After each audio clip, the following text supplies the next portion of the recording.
Welcome to Chillin' 101. We hope this video helps. In this video, I will explain how to fix PS4 error code CE-36329-3. First, try a simple restart of your PlayStation 4. Hold the PlayStation button, select power, then restart PS4. This often resolves temporary glitches. Next, ensure your system software is up to date. Navigate to Settings, then System Software Update, and install any available updates. Keeping your console updated can prevent many common issues and improve overall stability.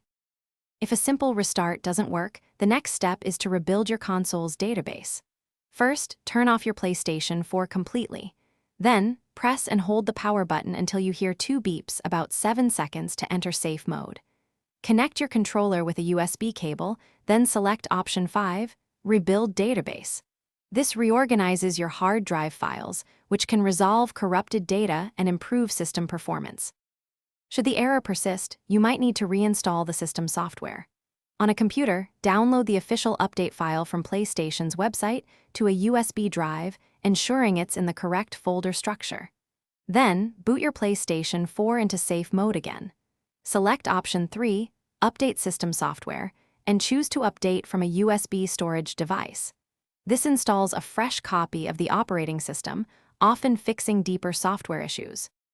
As a final troubleshooting step, you can initialize your PlayStation 4. This will erase all data, so it is crucial to back up your saved games and important information first, either to the cloud or a USB drive.